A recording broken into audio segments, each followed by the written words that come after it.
Uh, all right. So I'm Friar Tuck. This is my epoch. Yeah, my got bedhead. It's been a long few weeks.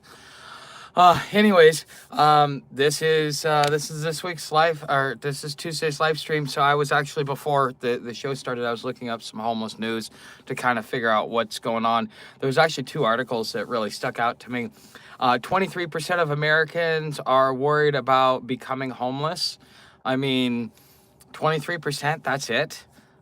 Considering 60% of Americans, like, what is it, they're living paycheck to paycheck, have no savings, and only 23%. So that means about just less than half of those people are actually worried about becoming homeless. I guess the other half either have a really good family network or something.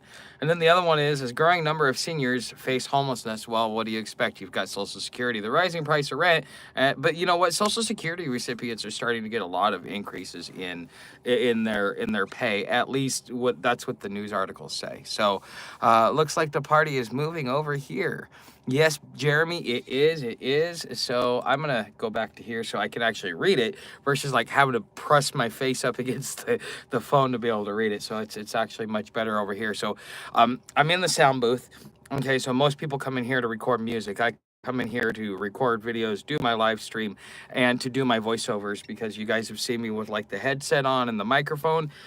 They've got a really good setup here, so it's pretty good. So hey, what's up, Jeremy? Nice to see you. So I'm glad everybody's showing up. You guys are all showing up. You guys, well, I got you guys trained. You guys are all showing up on time now. I'm glad to see everybody's here. All right, so I've got some interesting things that I'm going to be sharing with you tonight. It does not matter what side of the aisle you stand on. It really doesn't matter where you're at in life. This is applicable across the board. And before I get into it, I do have to give disclaimers for legalese and all this other stuff. So you guys know that at one point in time in my life, for about 10 years, I was part of the whole free man movement. I actually kind of lived outside the system. I learned that there's different methodologies between the different free man groups that would stick around. And so, being involved with them, it was actually, it worked for me. Well, the thing is I have this experience, and I handle my own legal battles. I did my own things. Sometimes I get my butt whooped. I mean, I was trying something new. What do you expect? Every failure is an opportunity to learn. And with all of that, yes, I can go run my own legal processes. But hey, what's going on, Cherokee? But the thing is, for me, I'm not a lawyer. I can't give you legal advice. So this is for entertainment purposes only. If you guys, want to know more about this, my suggestion is I'm going to leave you some rabbit trails or I'm going to leave you some breadcrumbs so that you can go look it up yourself, or you can consult a lawyer. And I'm telling you, the lawyer is really he's not going to be honest with you. And if he is, I'll be highly surprised. It's not something that happens. But most people will tell you that when it comes to law, that that when it comes to law, that it's complicated. It takes up to, like, what is it, like three lifetimes to be able to read the law. But the thing is most people are stuck on the whole, this word and this word and that word and so on and so forth. But I was able to become very powerful in the courtroom. I was able to assert myself, and most of the time, I never even had to go into a courtroom because I was good enough at knowing what it was that I was doing to get people to come around to reason, to deal with me and to negotiate to some sort of settlement, so we didn't have to go to court, because then you got to pay filing fees and all this other stuff. And just because you get a judgment doesn't mean anything. You could get a judgment against me right now for $1 million. What would it do for you? Wow, I owe you $1 million. Will I ever pay it to you? Maybe. With YouTube, I might. But if I was your standard homeless person, would I be able to pay it back to you? No, no. So what's the point in going and getting a judgment? So really what you're looking to do is you're looking to bring harmony to the situation. You've been wronged. They've been wronged. Everybody's upset with each other. How do you make it where everybody is able to feel like they were treated fairly? Okay, and I'm going to actually go over a process, because I may end up having Sam and another dog got into it at the dog park a couple of days ago, and that's part of the reason why I'm talking about this. So I'm going to go through that process because this guy may sue me. And so this is why it's so important to have a basic understanding of the law, because you may not be able to afford an attorney. There are people out there that think that they know the things that they actually don't know, and they will steamroll you. And if they are using fancy words and all this other stuff, they will take advantage of you, because the average person, as soon as they start seeing complicated words, they start going, okay, I'm dealing with a professional. I should be scared because I don't know what I'm doing, and now I can't afford to protect myself. And there are people out there that will prey on your ignorance, and that is their duty and their right. Okay, but when it comes to law, if you really want to understand it in a simplistic form, the reason why I don't feel the need to go learn all the different statutes, all the different codes, all the different things, is because when it comes to the law, it has a hierarchy. Okay, the thing about law that I've learned in my experience and the things that I've done in my life is that it is nothing more than philosophy. It's not religion, it's philosophy. Okay, the created is subject to its creator. That is philosophy. That philosophy is what created the foundation for religions and for other people to sit there, take it, twist it around, and say, yes, so therefore I have communication between us and the creator, and since you're subject to him and I'm his mouthpiece, you have to do what I say. And so therefore that's how religions came. But it wouldn't have come without the maxim that the created is subject to its creator. So where do we begin? Where is the ceiling and where is the floor? Well, the ceiling, you could call it cosmic law, you could call it natural law, you could call it universal law. Okay, and if you're Hindu, you could call it karma. Okay, but there are three main names that it goes by, and that is the highest thing. Because here's the thing, this whole existence that we're in, it is bound by certain laws such as immutable laws, such as the law of gravity, the law of thermodynamics, and these different laws that are without, or that are part of what is considered natural law or cosmic law or universal law. Okay, and um, that is at the top. Okay, and so if the created is subject to its creator, and there is case law that has argued this, that so therefore any other law form other than the cosmic law or the universal law is an inferior law form, because it takes the foundation of the base, the original, and it restructures it, redefines it, and creates a whole nother structure of law. So you have natural law, and then you have canon law. Where does canon law come from? Canon law is the Catholic Church.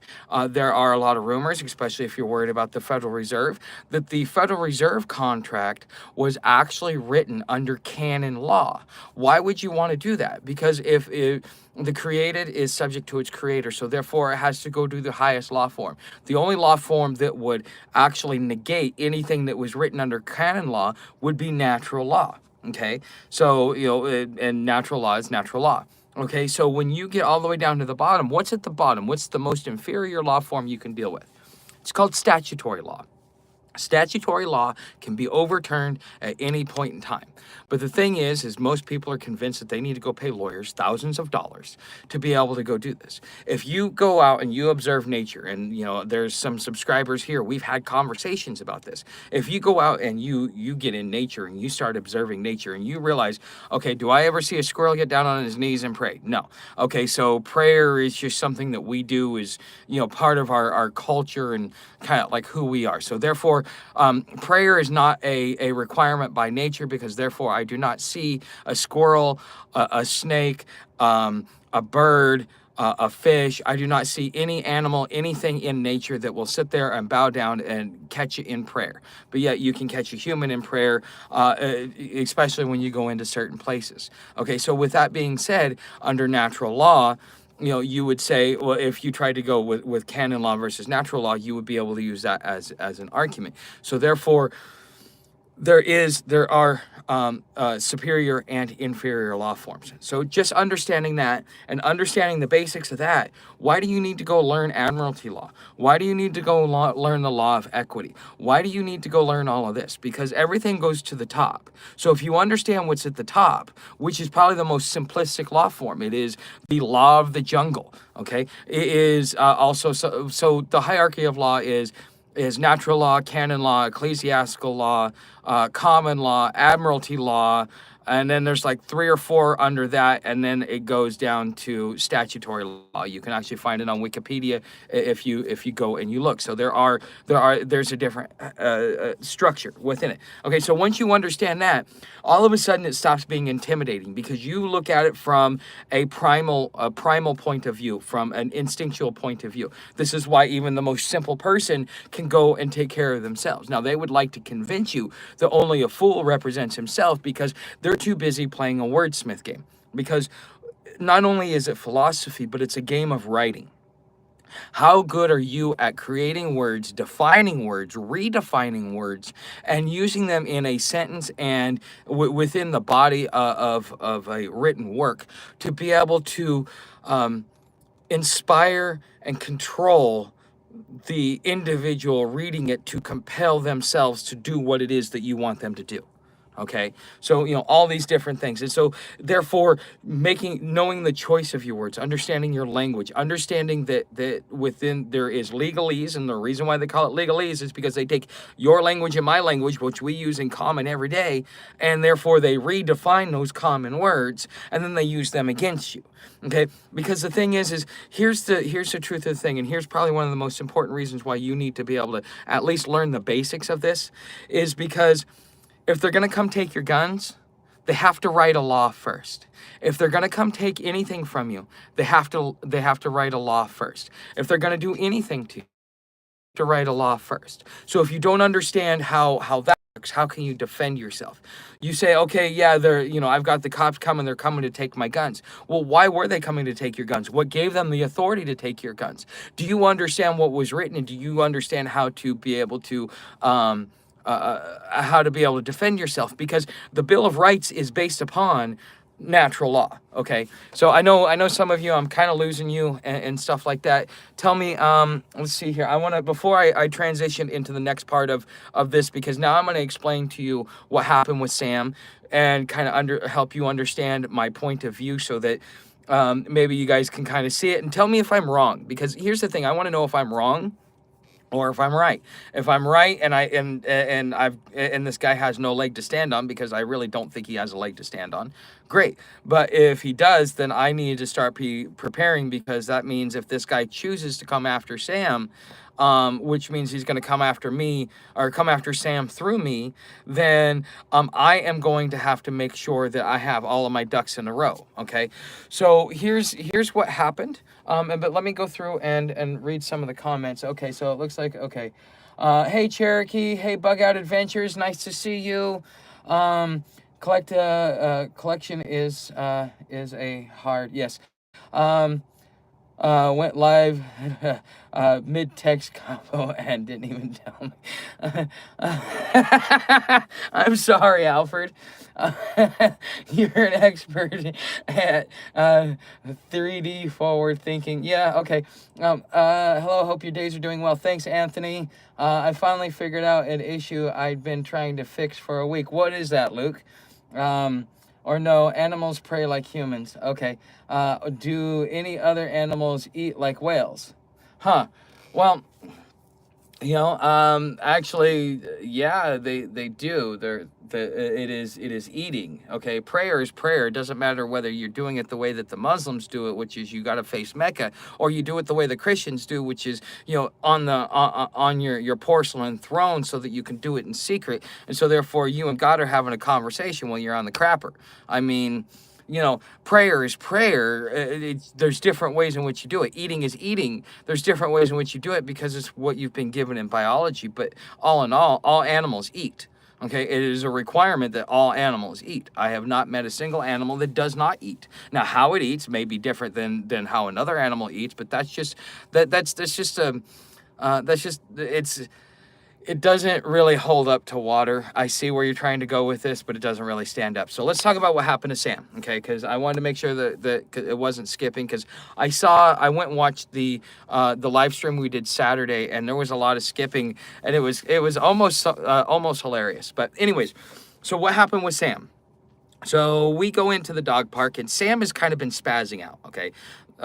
Just to tell you a little bit about Sam's personality, for those of you that don't know, she's one of those I'm in your face type dogs, and she likes to come in there and, come up, like get right in your face, start playing with you, stuff like that. And she likes to roughhouse. And so every time we go to the dog park, she always roughhouses with the other dogs. They're always chasing each other, biting at each other and stuff like that as they're running around. And sometimes she'll lay down on her back and they'll get on top of her, and sometimes they'll lay down on their back. And so therefore it's normal play, okay? And that's I want to set the stage because of things that were being said. So he's like, hey, it was Sam comes in there, but all these dogs are basically lumps. They're just kind of like laying there going, okay, when can I go back home to air conditioning and a couch? I don't want to lay here on the ground. They really weren't interested in playing. They really weren't interested in anything. They were just laying there. And so Spastic Sam comes in and decides to start going all over the place. And she's trying to get one of them riled up to come play with her, to come run around the park because she loves running. Her favorites are the pits because they love to run and play. And when we were down in Florida, there's a lot of pits. So, she got used to playing with pits, and those are usually some of her best friends. Okay. And so these dogs wouldn't do anything. And I noticed that Sam was kind of starting to piss everybody off because, she's in your face like, hey, I want to play. I want to play. I want to play. And they didn't want to play. They just kind of wanted to lay there and be like, it really bugged me, but whatever. And so even when I'm coming in the park, there's a guy, he's actually holding his dog. And I'm thinking when I'm walking in, I'm like, why is this guy holding his dog? I mean, the dog park is so that all the dogs can come and play. That's the purpose of a dog park, is for all the people to come and play. And so, I pull Sam off to the side and I tell her, okay, Sam, you got to calm down. And I calm her down and I say, hey, look, be nice, play nice. Some of these dogs, they just may not want to play with you. Calm down. Okay. And so I let her go, and she goes out and she starts playing around, and she's a little bit calmer.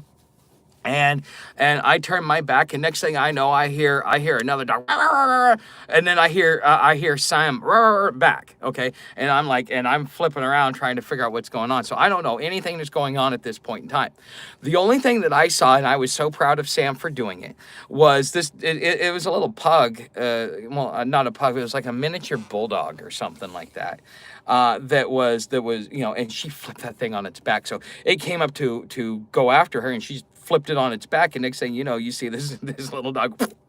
It was funny. I was like, yeah, go Sam, because I want to make sure she's got to be able to defend herself. I can't be there every moment. I can come in there, I can intervene, but she's got to be able to hold her ground until I can get there.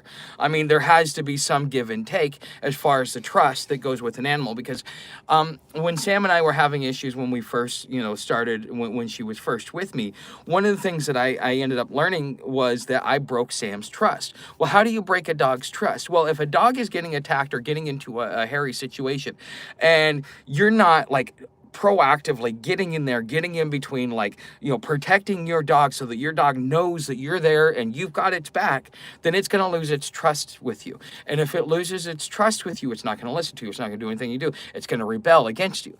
And so once I realized that, anytime Sam gets into any type of altercation, I'm right in the middle of it, because, I need my dog to listen. And if this means that I got to stand in there with her to get her to listen, I'm okay with that. Okay.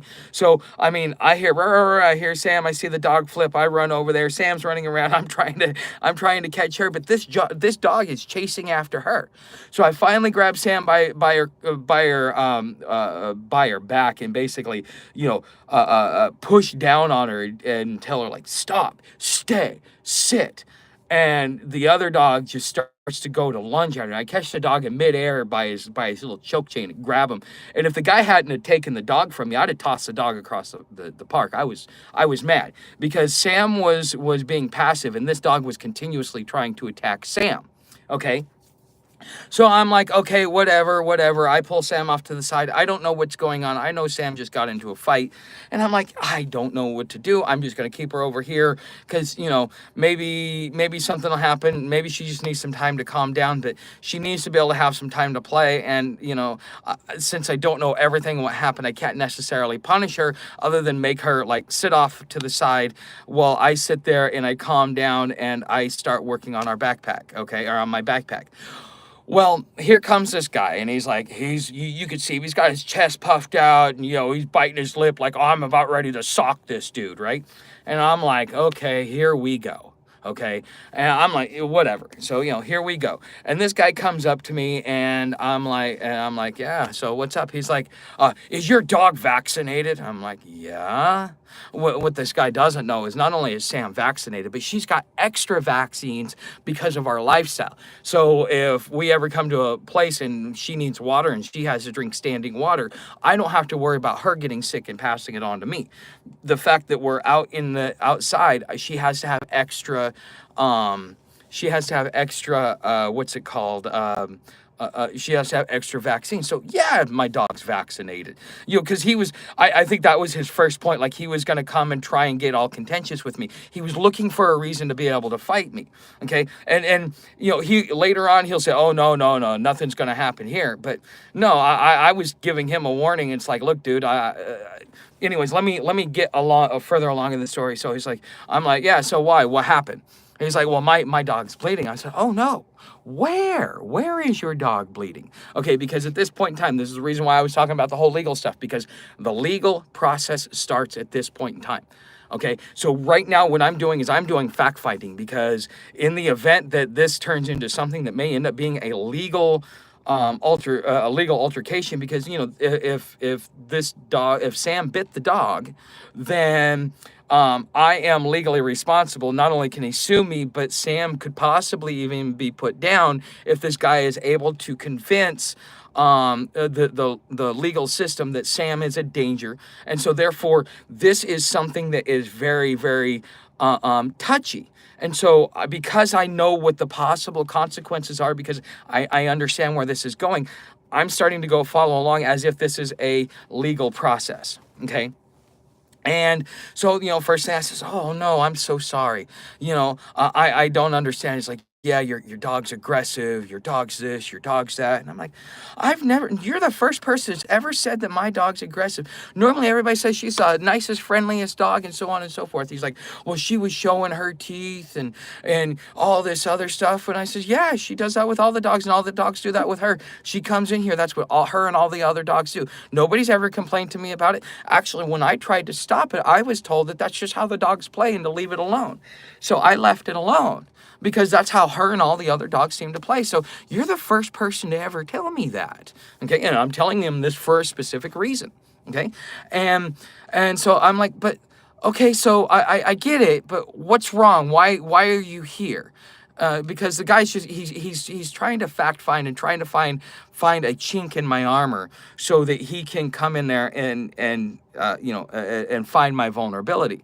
But he does, because I can tell that this guy is kind of like he's poking around trying to see if he can convince me that Sam was in the wrong. Okay, and so he's like, oh yes, my dog is bleeding. I'm like, okay, so your dog's bleeding. Where is your dog bleeding?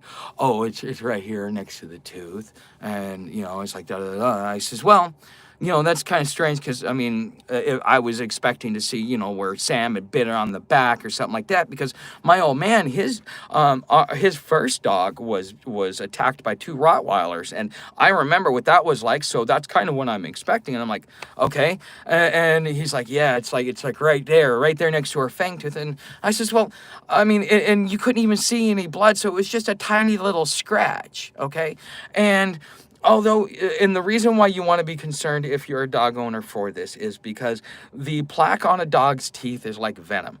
When one dog bites another, that bite becomes infected and will slowly take them over, and they will no longer be alive after a short period of time. This is why you got to take them to the vet. The vet's going to shave them. They're going to put tubes in it so that all that pus can drain out, and you're going to sit there and sob for days while your dog has little skin patches that are missing with tubes sticking out of it, because that's what my old man went through. And I remember what it was like with Daisy, and it's not fun. So I'm like, I understand what the possibility is here because, I've been through it with my old man, okay?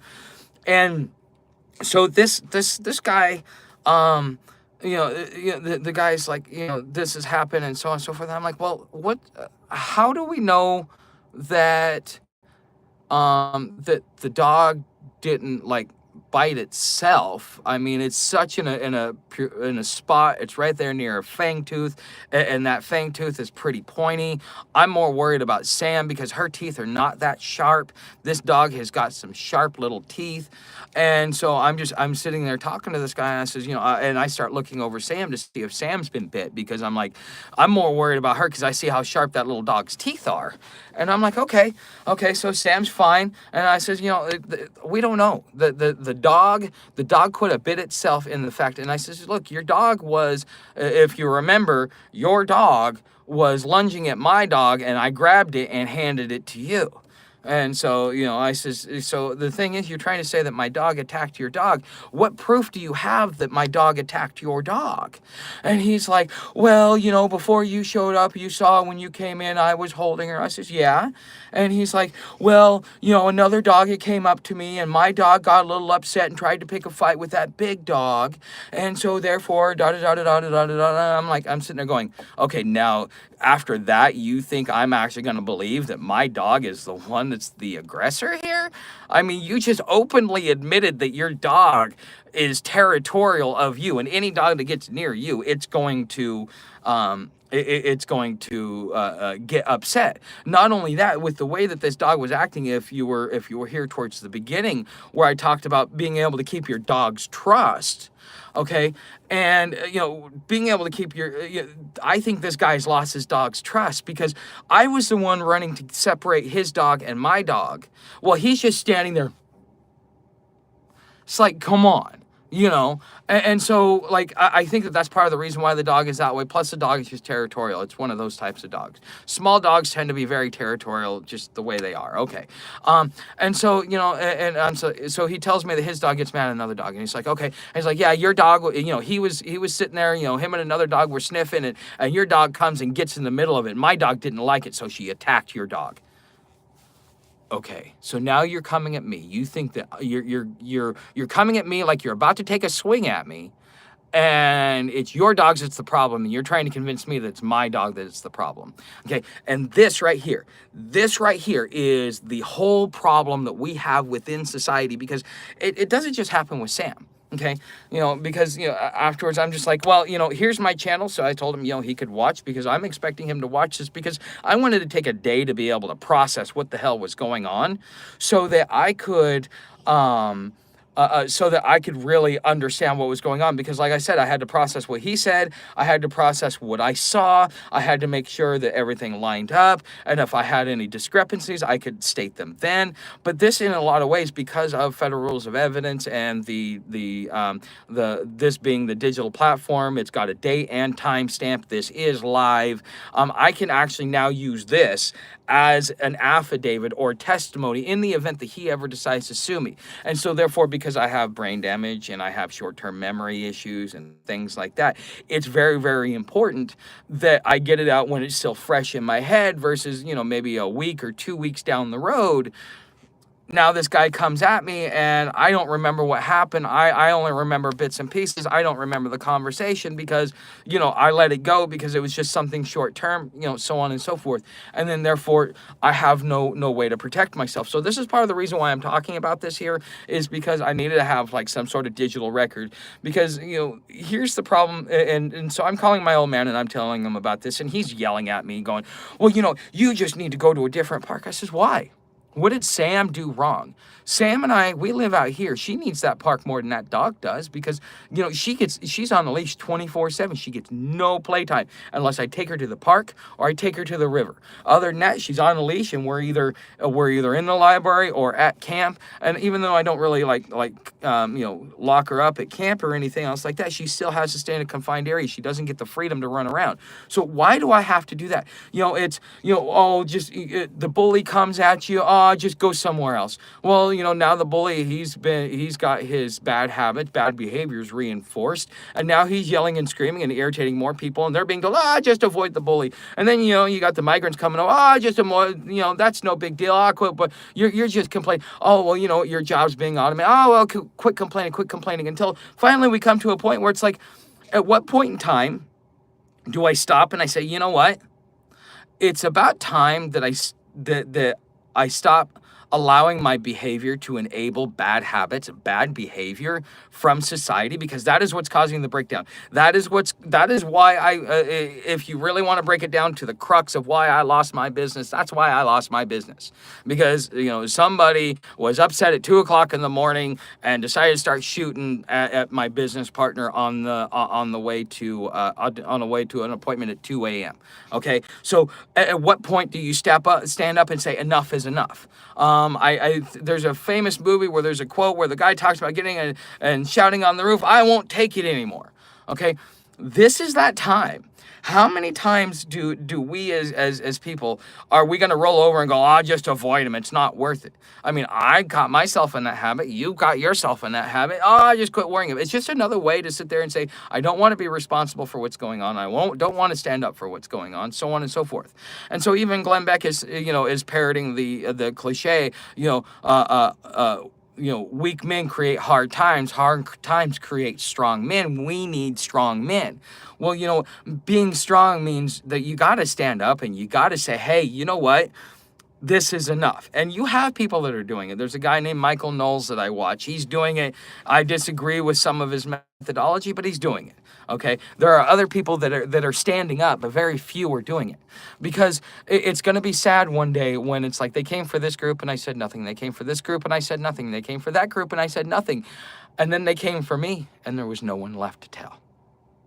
I mean, this is the path that we're on. We have a choice to either stop it. Does it mean that we get violent? No, that's why I'm talking about law, because they can't do anything to you without creating a law.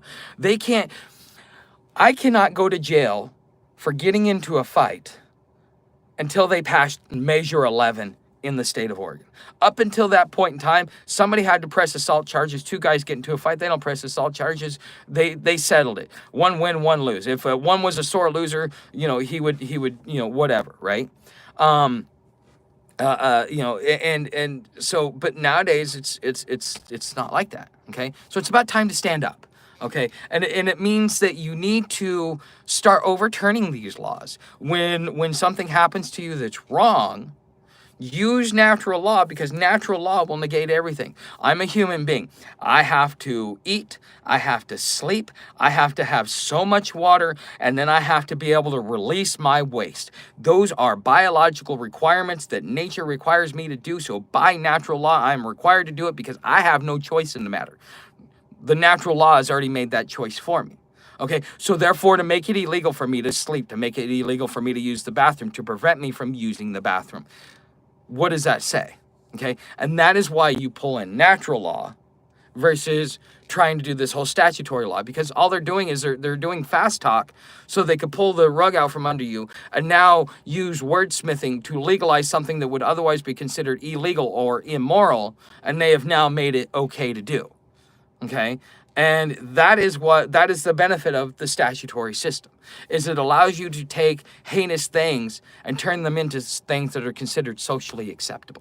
Okay, so let's go ahead and get to your questions, because I know you guys have been lighting up chat, and I've been losing and gaining some of you. I know that this may be a little deep for some of you guys, but I think that if you're a prepper, if you're about to be homeless, if you're homeless, if you're in any walk of life with what's coming down, okay, you should at least have some basic knowledge so that you can defend yourself. Because a personal story in the state of Oregon, All that had to be said was, he hit me. Was there any proof? Was there any marks? Was there any witnesses? Was there anything to be able to corroborate her statement? Nope. Guess what? I was convicted.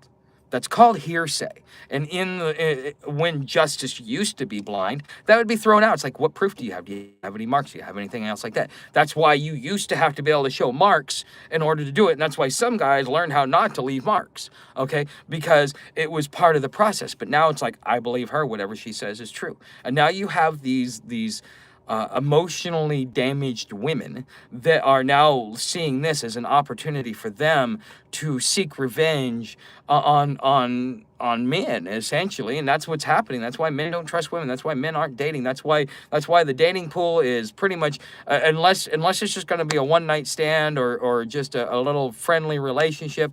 Most people aren't interested in that anymore because of exactly that. Okay, is that you no longer need proof. And if you cannot stand up for yourself and be able to circumvent and run around that, you will end up and have the same issues that I have. Okay, because I didn't stand up. I just went, oh, okay, I'll take it, whatever. It's no big deal. Yeah, no, it turned out to be a bigger deal than I expected. Okay, so let's go ahead and get into this. Okay, Jeremy, bug out. Okay.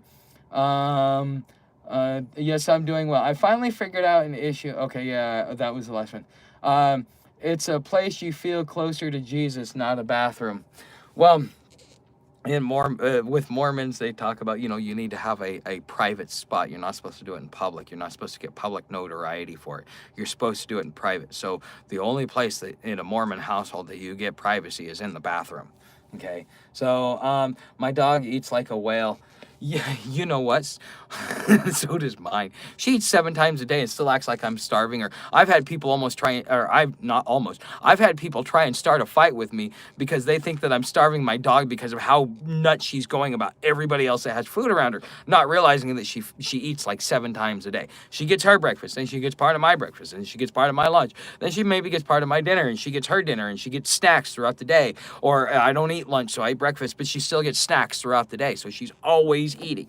This dog eats, and I finally tapered it down to where she's only eating like 5 times a day now, and she's finally not a heifer like she used to be. So, all right, what's up, Just a Guess? All right, hey Friar, have you heard from Loose Gunt's new podcast about alpha males? No. Honestly, I think that is, it's. I don't know what the right word for it, but they're hyperinflating it. I think that they're taking something. There are roles.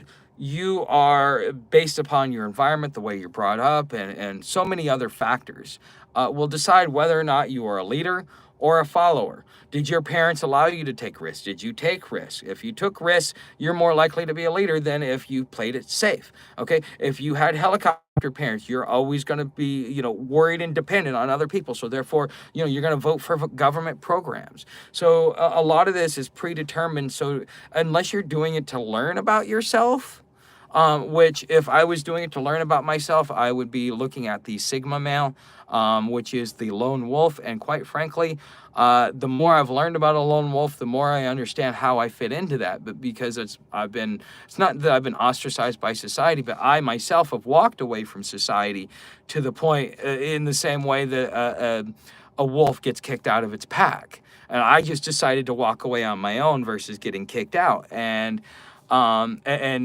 it does something different to you. It gives you a different way to think because you're no longer stuck in group think and worried about the group. You can think on your own because your thoughts and your decisions are critical to your survival, and you're not, nobody else is dependent on you, and you're not dependent on anyone else. And so there are benefits to it, but then it's a lonely journey. It's very sad, it's very brutal, so on and so forth. But, that's just what you want to learn. But can you change? No, that's it is so ingrained, it is taught to you from such a young age that in the same way that my parents never talked to me, all they did was yell and scream at me and so on and so forth, that even as an adult, the people that I care about most are the ones that I treat worse. Why? Because that's the way I was taught growing up. That was the example that I had. Now, I don't want to do that. I don't like it. I try very, very hard to be able to be nice to the ones that I care about. But it is something that is so ingrained into me, that is so instinctual, that I have to be so consciously aware to make that change. In order to make the change, and just to be able to make, just the slightest change, it takes years, it takes a decade or more. Okay, because these things are so much of who you are that there comes a point in which you can't change it anymore. Miss my pronoun. Oh, Mrs. Okay. Do I get spangly label? Foon. I don't like spangly. I don't know what that means. It's whatever you dream up. Okay. So, how's the engine? Oh, hey, what's up, Ironwood? Nice to see you. It's actually going pretty good. I think we're it's mutually beneficial, but one party's always going to bring more to the table than the other. And right now, these guys are bringing quite a bit to the table. I'm not sure who's bringing more, but I find it to be mutually beneficial because I'm getting connections. It has helped me kind of right the ship over the last maybe 4 days. I've gotten almost 20,000 views on my channel, and a lot of it has to do with the changes that I've made, not any financial help from them, but just kind of, hey, I'm thinking about doing this. Can you kind of help me with the decision making process so I know what to do? And to be able to have somebody that actually has the knowledge of, of what it is that I'm trying to do, whether it be from a business standpoint or something else, I think it's nice to be able to have access to the resources. We talk about my channel keeping its independence, and that we're here to work together. And as long as that continues to be that way, I will, go along with the program because it's mutually beneficial. But I learned my lesson last year in Chattanooga. Do not trust anybody with your channel. If anybody tries to influence or change your channel, or they want to do an underhanded way of taking control, you better be wary, separate yourself from them, and quickly go back to your basics. Because that's essentially what I did. And when I went back to my basics is when my channel started going better. Okay, because I almost lost my channel allowing this guy to kind of run in and put his hands through it. And that was his intent too, because he was trying to destroy my channel to make me codependent on him because he had a complex. So, do you drive big truck? No, I don't like big cars because, I can't park them. So, okay. Oh, Tuck thought it said truck. No, Tuck. I loathe dog parks. You know what? I'm starting to agree with you because most of the people there shouldn't even be bringing their dogs there. Either that or they're just they're not up with their dog. I follow Sam around because if there's an instance, because I mean dogs are like humans. Not all humans are going to get along, but they're being brought there by us, their owners, the people that take care of them, and so therefore they kind of got to make do and learn how to get along, kind of like in kindergarten. Okay, but just like in kindergarten, kids smack each other. Okay, and so you got to be there close enough to be able to get in between two kids trying to smack each other. Okay, so I mean, on one hand, it's necessary, but on the other hand, I see what you're talking about to be announced. I feel the same way. So, Fryer think is racist. Maybe, if you think, actually, no. I'm not gonna let that one go. My grandfather was a Klansman. I know what real racism is. Racism is when you look at one group of people. So if I'm looking at you based upon the color of your skin or your status in life, well, actually, no, race is color of skin. So to be a racist, you have to look at somebody's color of skin and see them as inferior. I don't see how anything I've said has ever made one race or another seem inferior to mine. Okay, I am not one of those for the race type people. I do not believe in La Raza, Black Panthers, white supremacy or any of that stuff, because all it is, it's a bunch of tools that got together that are preying on your fear of outsiders to create hostilities. It creates the divisions, because when you're divided, you can't accomplish anything.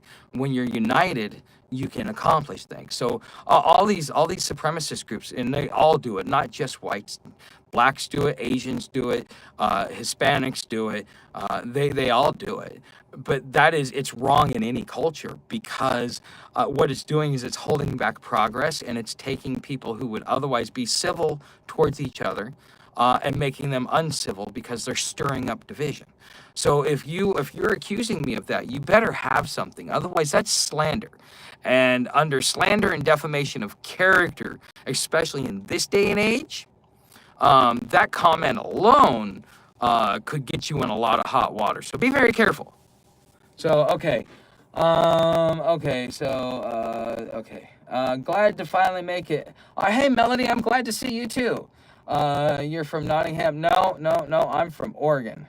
So where did it go? Okay. Okay. Finally make it. Okay.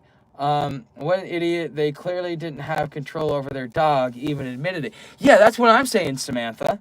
So, yeah, you never admit to anything. Of course. Of course, you let discovery happen. That's why I asked the questions. When they asked if we wanted to make our pronouns visible on our email. Oh, wow. Really? That's messed up. Do you think Florida will be the geek us in, I don't know us in Florida? If you don't have money, don't go to Florida. That's the truth. What's happening in Florida, and you've heard me say this on multiple occasions, what's happening in Florida is very, very scary. This Bakersfield case, right now, that decision means nothing. Okay, it will hold the line for another year or two, but if the rest of the country picks up what Florida did, that's bad news for all homeless, okay? And right now, with Florida doing what it's doing by saying it's mandatory camps, okay? So this is how they circumvented it, because again, they can't do anything to you without a law, right? So if they can't do anything to you without a law, how are they going to put us in camps? Well, see, the Supreme Court has ruled that if you do not have enough shelter space, you cannot criminalize homelessness because it is their natural law, their natural right, and their natural requirement that they sleep. Okay, they cannot avoid sleep because they are required to by nature. Again, we're talking about the hierarchy. This is where it's playing in. Because in nature, we are required to sleep, to eat, to drink, to use the bathroom. Those are things that you cannot criminalize because they were natural functions that you were designed for. And so therefore you cannot make a law to criminalize something that is natural. Just like we can't criminalize women for having their monthly cycle, or whatever, okay? So in that same sense, they cannot, if there is no shelter space and they have no place for you, then what right do they have to wake you up in the middle of the night and kick you off the streets? Because it is your natural right, okay? So that is what they're saying. Now, what Florida is saying is, oh, okay, yeah, we totally agree. What we're going to do is we're going to make space. But instead of building shelters, because we can't build shelters, homelessness is expanding. The homeless crisis is getting out of place. And so they're going to go back to the 2008 model. But in 2008, it was a lot more humane, a lot more managed. But yes, towards the end of it, within about a year or two, it was ugly, okay? I've heard a lot of stories. I never experienced it, but I heard a lot of stories from people that actually experienced what happened in 2008 with all the dignity villages, okay? There was drugs, prostitution, murder, all that stuff was happening. And there was no oversight. It was very laissez-faire. The gangs came in and took control, okay? So this is what is the possibility that's going to happen in Florida, okay? So they're like, oh yeah, well, we don't want the homeless sleeping on the streets, and well, we can't criminalize them, so let's create some space and say it's now mandatory that you go over to this camp. If there's not a shelter bed, you go over here. Now you have a mandatory place to stay. So now they can technically criminalize you and say, well, you got a ticket. There's an open space here, and there's an open space here. Okay, and just because you don't want to go there doesn't mean you can't go there because there's an open space. And we now say that we created the space, you have to go there. And so what does that mean? That means that now you as the individual are now forced into camps. And then what happens in those camps? You got drugs, you got prostitution, you got gangs, you've got theft, you've got laissez-faire, you have got a cesspool, okay? And the police will be there 7-8 times a day to break up things because of gang fights, because one of the flunkies decided not to pay, and so therefore one of the enforcers came to enforce on him, things like that. Okay, and so you're going to have all of that happening, and then you're forced into that. How is that not genocide? But that is the next stage of evolution. And so therefore, how many body bags do you have to have, and how many body bags are you going to be filling every day? That's going to be the question. You're probably going to have more people in those camps that are losing their life than you will have out on the battlefield. Okay, and that is scary, because you're taking a whole segment of society. Because let's say that 2/3 or even 1/3, let's just say we have 30% homelessness. That means that's 90 million people that are sleeping on the streets. That means there's 90 million people put in those camps. That means 90 million people that are being subject to that.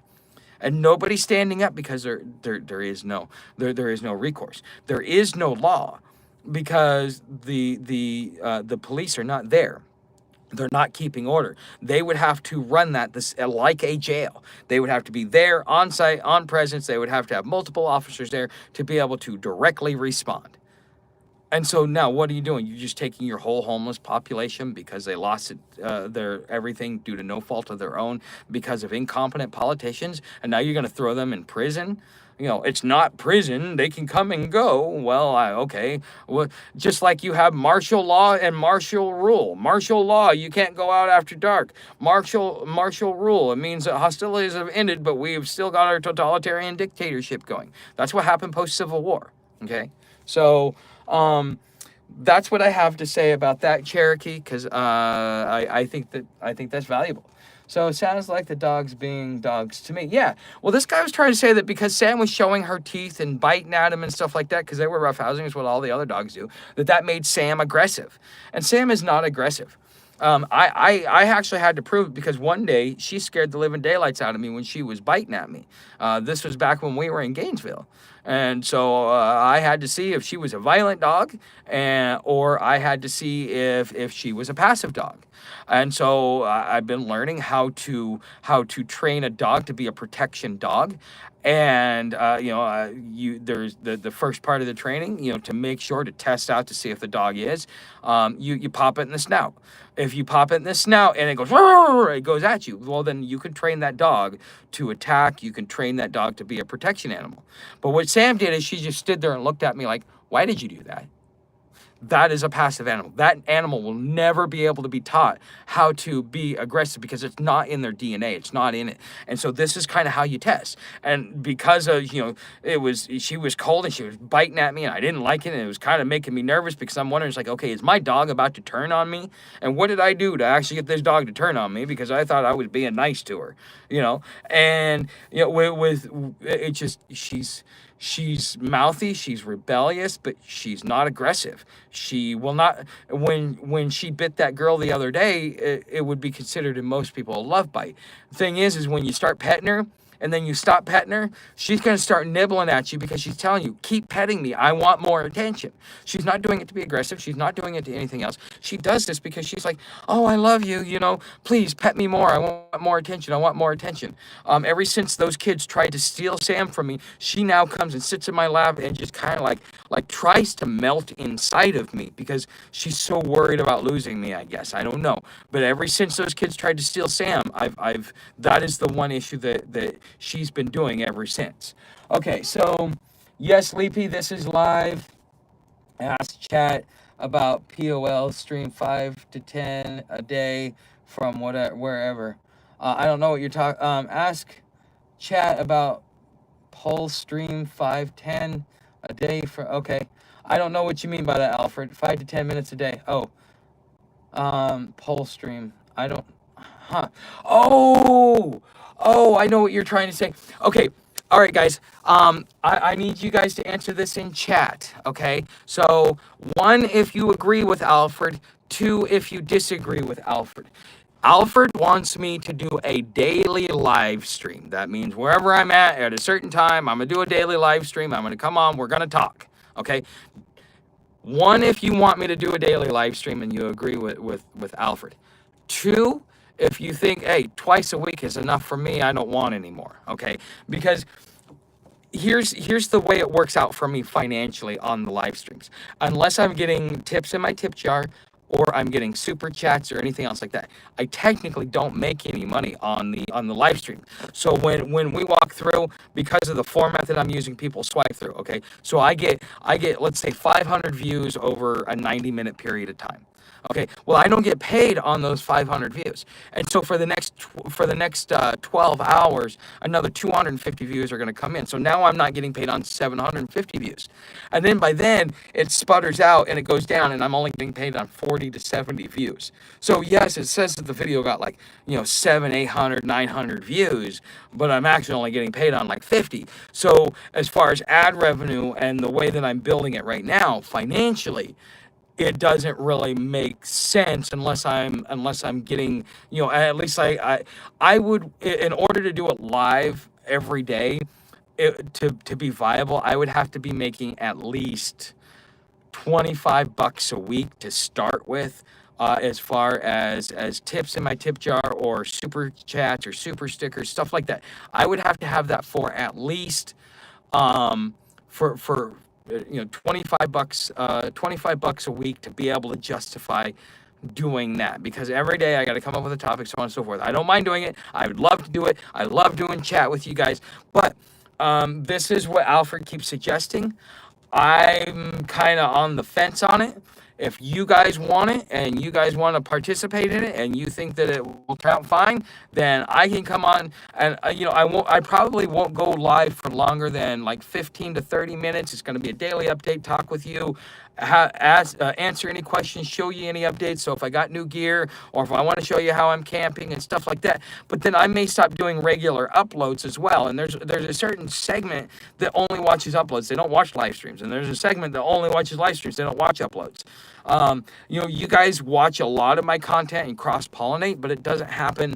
I get a couple hundred of you that watch my live stream every time, but I get several hundred of you that watch my videos every time. Okay, and so it plays. So let's okay, hold on. Okay, so 2, 1, 3, 3. Okay, what do you guys mean by 3, Jeremy? 1. So we've got 1, 2 1s, 2 3s, and a 2. Okay. Let's see here. Okay, so let's go through this. Where is leap year? Mic is cracking, static. I'm sorry. I'm probably talking too loud. Okay. Okay. Where does she eat? What do you mean? What does she eat? Oh God, she eats everything. She eats 3 a.m. She eats, let's see, the other day I went and bought a 5-pack of bratwurst, fried them up. She ate like 2 or 3 of them. I only ate 2 of them because I couldn't eat more than that. And a lot of the time I have so much I can't eat it all, so I just give it to her, and so she ends up overeating anyways. So yeah, she eats whatever I eat. You cannot give a dog chocolate. You cannot give a dog grapes or raisins or anything grape related. Now Sam seems to do fine with grape jelly because she got into some. But I actually knew a dog that died from renal failure because it ate a grape that was growing wild on the fence. And it wasn't even an heirloom grape either. So Friar Tuck and Sam. Yes, hey city boy. Okay. Beta male, just think about it for 3 seconds. That's what you could think about it, Ironwood,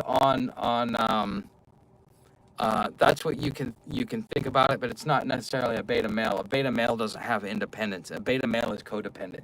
So you three think about it for 3 seconds. Okay, how do you get an ID if you're homeless? What do you use for an address? Well, there's always a mail place where you can get mail when you're homeless. Okay, I get mine at the shower house. A lot of the shelters, they allow you to do it. When I was in Pensacola, I could go to any of the shelters and just let them know, okay, I'm going to get some mail sent here, and then I come and pick it up. There's certain times in which you can check your mail.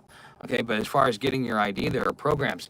And speaking of, just to let you guys know, so in about 2 days, there is going to be there's going to be an event here, and they have a place that you can get your birth certificate printed. I'm going to actually film it. I'm going to be trying to get in with the library and do some PR with them because they do a lot to help the homeless around here, and they do a lot to help me. And so therefore I want to showcase them and all the cool and awesome things that they do around here and all the programs that they bring around here, because this is a center focal point for the homeless in Cincinnati, which is the main library. And last year they did a major hit piece on it. I didn't like it. Because it's like people are like, oh yeah, the homeless hanging out at the library. Well, yeah, because that's the only place we can go where we can get power, we can get access to the resources we need to be productive.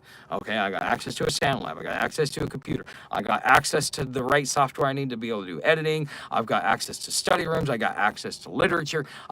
This is like the perfect place to make the center point for homeless if you want them to get up on their feet. Okay, this is where the ones that want to get up on their feet, this is where they come. Or the ones that are on Social Security, the ones you sit around and watch YouTube and TikTok and all that all day, well, they also come to the library. But most of the people that come to the library are doing it because they're looking for work and they need something, they need to be able to have access to a computer. So the library is a great place and should always be considered a focal point if you want your society to be productive, because it allows you the most opportunities. Okay. That's great, Tuck. The guys working this farm will make about $100K each this year. 4 hours a day is what they work. We are looking at buying another. Congratulations, Ironwood. I'm happy for you. So are you still going to buy land? Yeah, I do intend to buy land someday, sooner than later. And if you guys saw the video that I put out in the community tab, it's made me rethink how things are going to play out. I think we've got a few more years. And I understand what Billy Meyer's been saying about Ukraine now, because Zelensky's not going to last much longer. He's gonna be offed by the alphabets. But with that being said, it's going to be proxy wars for a while until finally the superpowers are drug into it. And I think Israel is going to be that point of conflict, because they have so many people within the inner workings of our government that they have the ability to influence policy. I mean, we have the Jewish vote. I mean, that was important for Kennedy getting elected, which was the Jewish vote. It wasn't the black vote, it was the Jewish vote. So and even all the way up, even George Bush, you had to go to New York. The whole reason why you go to Florida is to get the Jewish vote, to get the senior citizen vote. So that's just my thoughts on that. So but Leafy, yes, it's live. Okay, your mic is cracking. Okay, I'm sorry, is it still cracking? Slander is hard to prove when you are a public figure. Well, to call someone racist in this day and age is, and to actually have something right there, the possible blowback that I could get from society, because there are vigilante groups that are going out there and taking out or taking on public figures that are being randomly called racist. And this is part of what cancel culture does. And so somebody can sit there and make something up about you and cost you your livelihood. So how is that not slander? How is that not defamation of character? So if you have a criminal record, the authorities know who you are. Ask the police. He can't hurt you unless you're black. Oh, I don't. Whatever.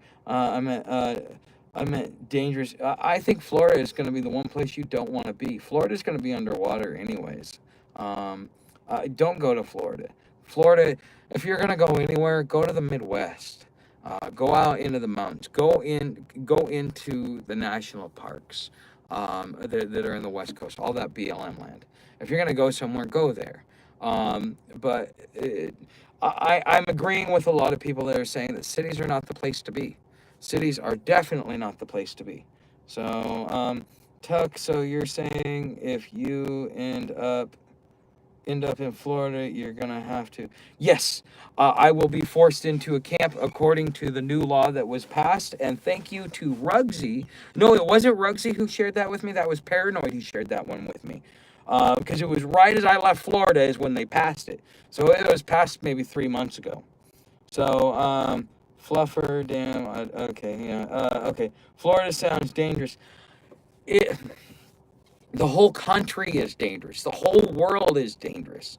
The fact that, okay, look at it this way, okay, and I will tell you. So there's a guy there's some people I'm having some issues with, and I've made a statement to them. I said, when the police take off their uniforms and they go into hiding, that's when you and I will meet and we will settle this, okay.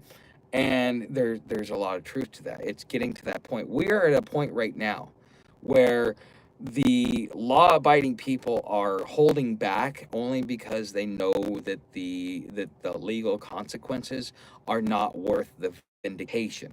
I mean, smacking somebody feels good, but it's not worth 6 months in jail. Okay, it's not, and anybody who's reasoned is not going to.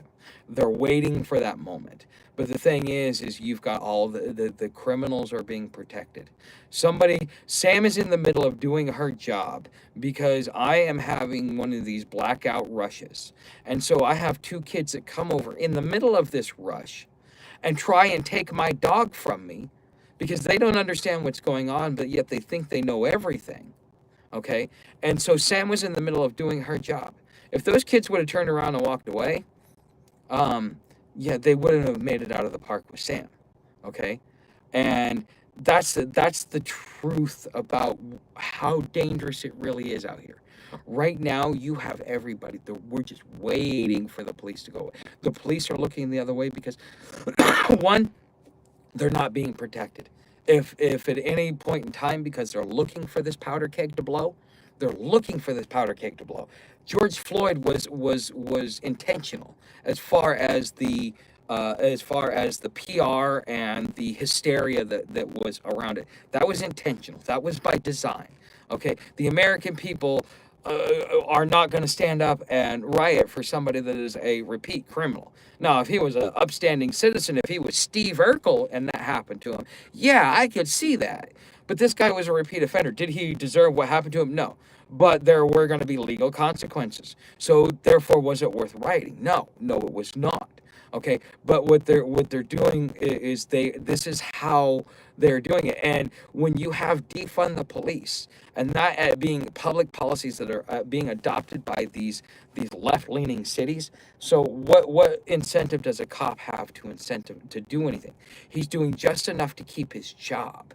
Okay, he's not there to protect society. So quite frankly, we're in a worse spot than if we were in complete anarchy, because at least in complete anarchy you understand the rules. There are no rules.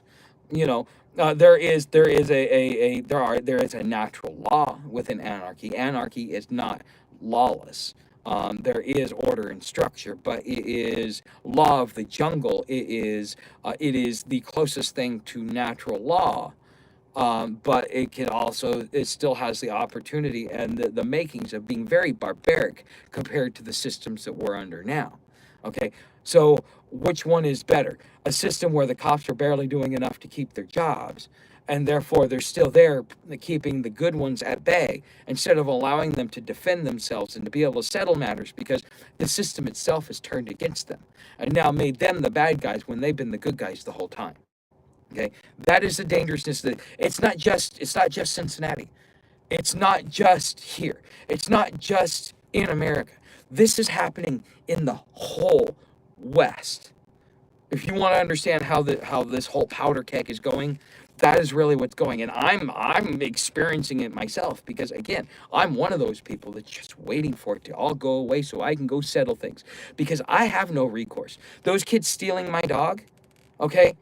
Um, the amount of time that it would have taken, because if I would have tried to stop, because if I try and stop them from taking my dog, now I face legal consequences. Now they have legal recourse against me, but I have no legal recourse, and I am the one that is actually the one that's dealing with this.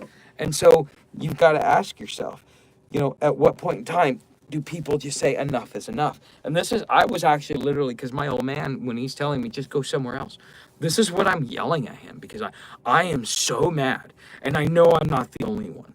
Okay, I used to think I was unique and I used to think I was the only one until I realized when I started following all the trends that I'm just like everybody else. I just happen to be, doing it on this medium and articulating it. Okay, so this is something for you guys to understand. Okay, so I got 20 minutes left. I got to start ending this. Wow. Okay, So, do you need body bags for unmarked graves? Just use a rock in West Virginia or nothing in West Virginia. Graveyards are spooky. Okay. Have you considered one of the corkscrew tie-outs for Sam when you sleep? Um, that's not the problem, Jeremy. The problem is impulse control. At 2 a.m., she is chasing after a squirrel, and she rips the bag out from under my head. My head slams on the ground, and next thing I know, I'm having a rush and I'm coming to over my dog, not knowing how I got there. It has nothing to do with getting the corkscrew. It has to do with Sam needs to be able to have some impulse control. And I have been working tirelessly for 6 months on this with this dog. I've had her for 6 months. She gets better and then she goes right back. She gets better and then she goes right back. And it is a never-ending struggle. And there's gonna come a point when, no matter how much I care about her, I'm not willing to risk my life for a dog that's going to, that you got to look at it from a cost-benefit analysis. You can love an animal all you want. You can love your wife all you want. But if she cheats on you, why would you stay with her? Okay? Same thing with a dog. You can love your dog all you want. But if it's going to cause you more harm or put you in more danger than getting rid of it, then it might be a good idea no matter how you feel about it. Because you want to know what? This is something that I'm doing everything to avoid. I don't want to do it. I am fighting it every step of the way. But I also have a reality check with myself because I'm not willing to endanger myself for another individual, because this is all about to become a solo mission. It's all about you, the individual. It's about protecting you and your own. Somebody else is getting their ass beat next door. Not your business, not your problem, because you're worried about protecting you. Because that's about how dangerous it's about to become. You got to worry about protecting you. You've got to worry about staying alive. If staying alive is important to you. Okay. And so, again, I'm not getting rid of Sam. I have no intention of getting rid of Sam. But again, I also have to be realistic. Just like you have to be realistic. Okay. If you've got somebody that is injured and you are running from somebody, do you carry them so that the whole groups get caught? Or do you leave that person behind, even if that's your best friend or your dad or your mother? Okay? Do you leave that person behind, or do you sacrifice the whole group?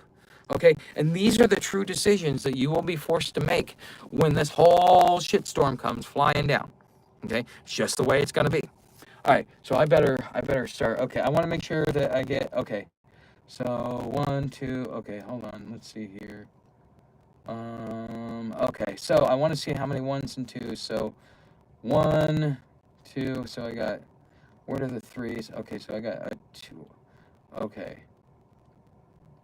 Okay, 2. Okay, what's the threes for, guys?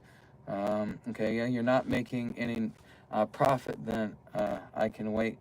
Your audio is going rough. Sorry about that. It's probably because of being in the sound booth and I am talking very loud.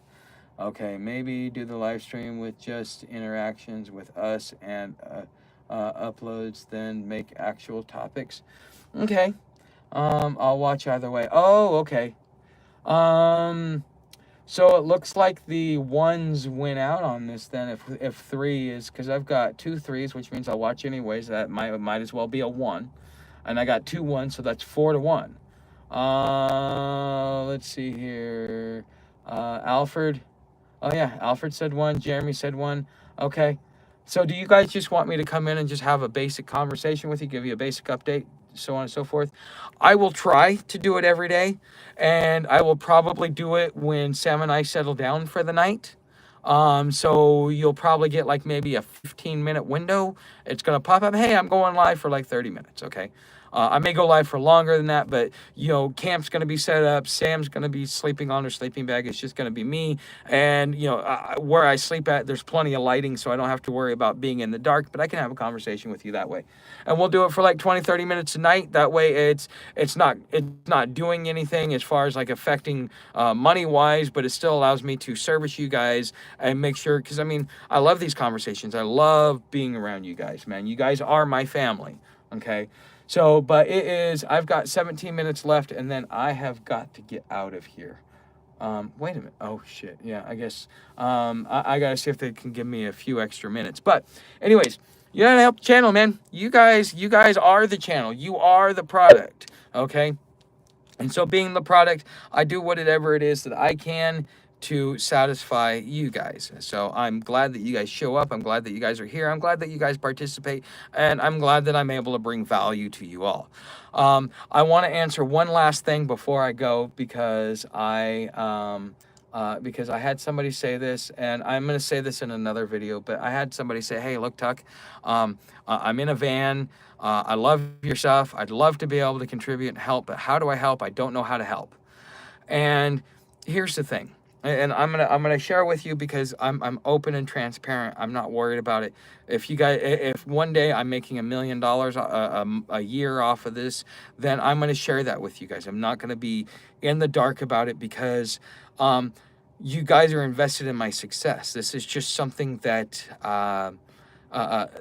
this is just a medium. You guys are here for me. You're not here.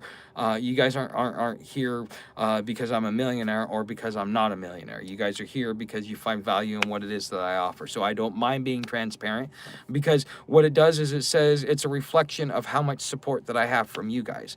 Because the more money you make, that means the more people like you. Okay. So how do I make my money? Okay, let's go through the YouTube partner program. So right now, until I get the 5,000 window open, the only way I make money on YouTube is watch page ads. So that means every time you watch an ad, even when you skip it, I get paid 3 cents. I make about $4 per 1,000 views. Okay, so I need somewhere around 500,000 views to make a livable income just off the partner program, if that's the only way I was going to make money, but that's not. Okay, so so you can just because you watch my video and those ads come up, this is how you help me out financially without costing you anything.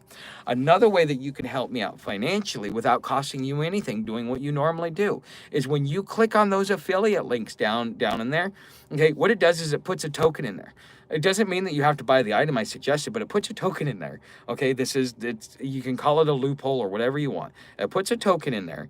And so therefore, over the next 48 hours, whatever you add to or take away from your cart will be added to or taken away from the commission that I will receive upon checkout. So let's say you want to go buy yourself some a can of coffee or whatever. You want to go buy yourself a sleeping bag. Well, you click on one of my links. You take that off of your cart. You go get the sleeping bag. You purchase it. I get commission on that sleeping bag. Okay. Now, did it cost you any money? No. But did I make a little bit of extra money off of it? Yes, because that's how the affiliate links work. That's what helps me out. So that's how you can help me out. Okay, now for those of you that want to contribute, okay, how can you help me out? You can do one, you can go into my tip jar. I have it through my website. Hold on. Another way that you can help that does not cost any money is to go over to my website, become a subscriber to my newsletter. I'm still working on getting my first one out, but when it comes out, you want to be the first one to get it, to get all that. Now, I do have articles being released over the next 3 days, so be prepared for those to be in your inbox. But, that way, because what it does is it helps me move up. So on the topics, in the same way when you hit the likes and you make comments and all that stuff, when you show up to my page and you read the article or whatever, what that does is it gives me authority and moves me up the Google ranking, and then therefore when people are searching for the subject, it brings me to them. They can either watch my YouTube article or watch my YouTube video or read the article. It doesn't cost you any money, and hey, you get to read the written form and the video form and decide, hey, do I prefer the way he writes or do I prefer the way he does videos? Okay. But that is that. So that is a free way. Now, the other way that you can help out is through my tip jar. So you can go through my website. You can also go through Cash App, because those are the least expensive ways. I've taken away the PayPal option. You can't, if you do have my PayPal link still from some of you or from some of my older videos, you are more than welcome to send me through PayPal. But right now I'm trying to get everybody either to do it through my website, which is is using a payment processor, so therefore we have security and privacy. Okay, I get to see your name, but that's because it's there for, but I'm not going to know anything else about you. I won't know your card number. I won't know your address. I won't know any of your personal information. I just know that John Doe made a $20 donation, and I get $19.78. Okay, so cool. So, and again, that's just the way that it works. Okay, so that's another way. Or you can become a member of Patreon. There are multiple tiers within Patreon. You can come in and be you can come in and do like $5 a month for the behind the scenes. Do $10 a month for the Army of Tuck, or you can do like $40 a month and have a monthly conversation with me and still get access to Army of Tuck. Or if you just want to be a contributor and have recurring donations come out of either $10 or $20, there is also, because it will tell you that you don't get anything. This is just you're making a contribution and you're not getting any subscriptions. Now, I do make videos and stuff available for you that is available to all other paid members, but it's just for those that it's just your way of telling me, hey, I'm just here to support you. I'm not going to watch your content, but hey, if there's something I see that interests me, I might watch it if you make it available to me. Okay, so therefore that's a way for people to do that. If they want to do recurring donations, it's just become a member without getting any of the tiers. You'll see it there. There's 5 different tiers. Okay, but those are all the different ways in which you can help the channel. And pretty soon I am going to be looking at getting sponsorships, video sponsorships. And so the more that you guys watch those, the more engagement that I get from those, the more we interact on that, the more I can charge for doing those, so that people will so that I can make more money off of less and be able to make a livable income and get myself inside, if that's what I really want to do once that time comes. But I want to be able to get to a point, you start off at like a couple $100 entry level, all the way up to about I think the most somebody's ever been paid is like $25,000. Okay, so I mean, depending upon where I'm at, views, engagement, what they're trying to accomplish, but and I'm starting to see the uptick with everything that I'm doing with vidIQ. Like I said, in the last 48 hours, I've had 5,000 views. In the last 4 or 5 days, I've had 20,000 views. Okay.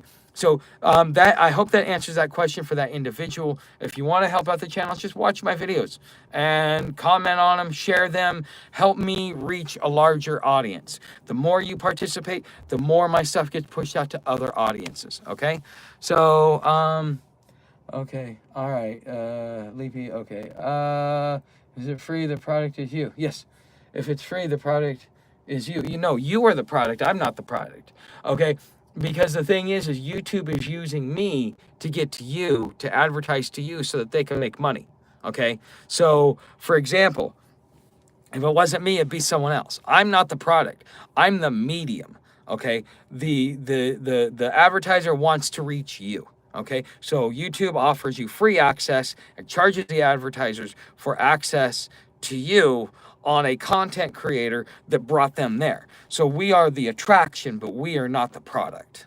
Okay, we are the fancy the fancy memorabilia and stuff like that. So as far as a YouTuber goes, but no, you the end user, you are the product. I said this before I left Chattanooga last year, that you are the product. But anyways, guys, thanks for watching. I will see you guys in the next video, in the next live stream.